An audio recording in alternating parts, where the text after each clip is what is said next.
Hello friends, welcome to my channel. তো much anticipated movie বারে মিয়া ছোটে মিয়া, তার ট্রেলারের জন্য আমরা অনেক দিন ধরে ওয়েট করছিলাম। তো ফাইনালি বারে মিয়া ছোটে মিয়ার ট্রেলার চলে এসেছে, যেটা ডিরেক্ট করছে আলী আব্বাস জাফর।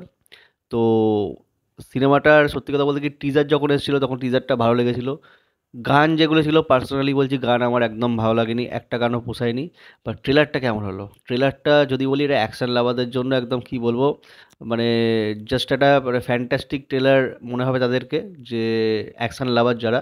আর ঈদের মরশুমে এরকম অ্যাকশন সিনেমা দেখতে মানে জেনারেলি সবাই পছন্দও করে, অ্যাকশন এন্টারটেনার। তো ট্রেলারটা যদি বলি, ট্রেলারটা সব থেকে বেস্ট যে জিনিসটা আমার লেগেছে সেটা হচ্ছে অক্ষয় কুমার আর টাইগার শ্রফের থেকেও ছাপিয়ে গেছে হচ্ছে পৃথ্বীরাজ সুকুমারন। পুরো ট্রেলার জুড়ে, মানে এত বড় একটা ট্রেলার করা আছে 3 মিনিট 32 সেকেন্ডের, সেই ট্রেলারটার মধ্যে কোনো একটা জায়গাতেও মানে পৃথ্বীরাজের কিন্তু ফেস দেখানো হয়নি। আর ট্রেলারটা শুরুই হচ্ছে ভিলেন দিয়ে, মানে কত পাওয়ারফুল দেখানো হয়েছে ভিলেনকে। আর আমরা প্রত্যেকেই চাই ভিলেন যেন খুব পাওয়ারফুল হয়। মানে পাওয়ারফুল যখন এক মানে হিরো আছে, আলটিমেটলি আমরা সবাই জানি যে লাস্টে ভিলেন হেরেই যাবে, হিরোরই জিত হবে, এটা আমরা সবাই জানি। রাবণ মরবে, রাম জিতবে, এটা এটা খুব মানে কমন একটা ট্রপ। কিন্তু রাবণ কতটা শক্তিশালী সেটা রামের মানে রাম যখন রাবণকে বধ করে সেটা দেখলেই বোঝা যায়। তো সেই ক্ষেত্রে মানে পৃথ্বীরাজ সুকুমারন তার ক্যারেক্টারটাকে কতটা স্ট্রং রাখা হয়েছে এখানে। প্রথমে ক্যারেক্টারটা মানে তার ফেস ফেস দেখানো হয়নি কোনো জায়গাতে, একটা মাস্ক পরে আছে। এবং তার সাথে পাস্টে হয়তো কিছু একটা ভুল কিছু হয়েছিল যার জন্য সে মানে ইন্ডিয়াকে আর কি ধ্বংস করে দিতে চাইছে। তো ওই জন্য রনিত রায়ের ক্যারেক্টারটা কী করছে, যে দেখছে যে একটা সাইকোপ্যাথ, সেই সাইকোপ্যাথকে আটকানোর জন্য দুটো আরও সাইকোপ্যাথকে নিয়োগ করতে হবে, অ্যাসাইন করতে হবে। তো অক্ষয় কুমার আর টাইগার শ্রফের তারপরে ইন্ট্রোডাকশন হচ্ছে, এবং দুজনের মধ্যে একটা ইগোর ব্যাপার আছে। অক্ষয় কুমার যেহেতু সিনিয়র, তো এই জন্য তার মধ্যে একটা ইগো কাজ করে অলওয়েজ। তো তার যে আহ, আর কি কথা সেই শুনে চলতে হবে, এরকম একটা ব্যাপার চলে। তো যেটা একটা কমেডির মোড়কে আর কি দেখানো হয়েছে, দুজন ঘোড়া চালিয়ে যখন আসছিল। তো যেটা দেখতে ভালো লাগছে। আর জেনারেলি এটা খুব দেখা যায়, এটা খুব কমন ট্রপ। মানে দুটো কপ যখন থাকবে, একটা সিনিয়র একটা জুনিয়র, তো একটা কোথাও একটা দুজনের মধ্যে একটা টাসেল বা ক্লাস, এটা একটা থেকেই থাকে, একটা ইগোর ব্যাপার একজনের মধ্যে থাকেই। সেটা যদি আমি ওয়ারের ক্ষেত্রে বলি, ওয়ারে কোথাও একটা এর মধ্যে ছিল, ঋত্বিকের মধ্যে।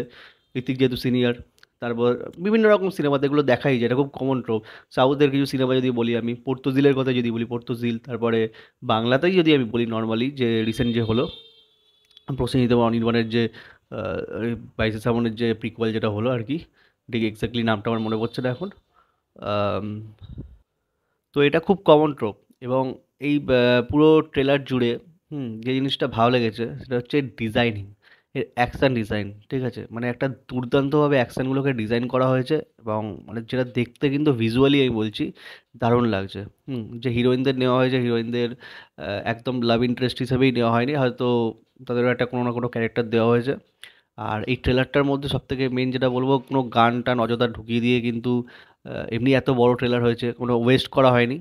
তো ট্রেলারটা দেখতে ভালো লাগছে, কিন্তু ট্রেলারটার মধ্যে আমার পার্সোনালি বলছি, বিজিএম যে ইউজ করা হয়েছে না, বিজিএম কোথাও কোথাও যে আমার মানে এই অক্ষয় কুমার আর টাইগার শ্রফকে যখন দেখানো হচ্ছে, মানে অতটা পাওয়ারফুল বিজিএম আমার খুব একটা মনে হচ্ছে না। মানে এর থেকেও যেহেতু ভালো ভালো বিজিএম আমরা দেখে এসেছি এরকম ধরনের একটা সিনেমার মধ্যে, তো সেটা অতটা পাওয়ারফুল, বরং রাদার আমি বলবো যে যখন এর ক্যারেক্টারটা আসছে, পৃথ্বীরাজের ক্যারেক্টারটা আসছে, তখন যে মানে সাউন্ড কোয়ালিটি বা বিজিএম যখন বাজছে, ওটা মাচ বেটার।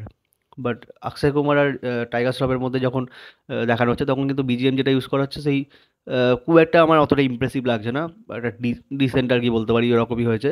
সোনাক্ষী সিনহার ক্যারেক্টারকে এখানে দেখা গেছে। সোনাক্ষী সিনহাকে আমরা ভেবেছিলাম হয়তো কোনো একটা গেস্ট অ্যাপিয়ারেন্স হিসেবে গানটাতেই আছে, বাট সোনাক্ষী সিনহার একটা হয়তো একটা প্রপার রোল আছে এখানে সিনেমাটার মধ্যে, মানে এটা দেখতে পাচ্ছি। তো এবং আহ, মানে পুরো ট্রেলারটা একদম মারকাটারি একটা ট্রেলার হয়েছে, যেটা দারুণ একটা মানে ভিজুয়ালি তো খুব ভালোই একটা দিচ্ছে। আর একটা ইন্টারেস্ট বাড়াচ্ছে সিনেমাটার জন্য, যে সিনেমাটা আর সব থেকে মেন একটা ইউএসপি করা হয়েছে কি, মানে দারুণ ট্রোপটা এটা মেকার্সদের তরফ থেকে করা হয়েছে, যে এটা মনেই হচ্ছিল যে অক্ষয় কুমার আর টাইগার শ্রফের মধ্যে একটা অ্যাকশন সিন হয়তো থাকবে। যেহেতু ওদের মধ্যে একটা ইগো আছে, একটা অ্যাকশন সিন থাকবে, যেটা ওয়ারেও ছিল অ্যাকশন সিন ঋত্বিক আর টাইগার শ্রফের। তো এখানেও কিন্তু সেটা আছে। আবার যেটা মনে হচ্ছে সিনেমাটার শেষে যে অ্যাকশন সিনটা রাখা হয়েছে ট্রেলারটা মানে সরি ট্রেলারটার শেষে, তো এইটা কিন্তু অনেকের ইন্টারেস্ট বাড়িয়ে দেবে সিনেমাটা দেখার জন্য, যে কেন এদের মধ্যে কী ক্লাস আছে, কেন অ্যাকশন হচ্ছে। এটা অনেকের মধ্যে ইন্টারেস্ট বাড়িয়ে দেবে, যেটা মানে প্রচুর লোক হয়তো দেখতেও যাবে। আর আমার মনে হচ্ছে এটা একটা বক্স অফিসে একটা ভালো একটা বিজনেস করবে, আর হিট তো হবেই। তো ট্রেলারটা তোমাদের কেমন লেগেছে এটা অবশ্যই কমেন্টে জানাও। আর ভিডিওটা ভালো লাগলে অবশ্যই চ্যানেলটাকে সাবস্ক্রাইব করো অ্যান্ড ভিডিওটাকে লাইক করো। Thank you.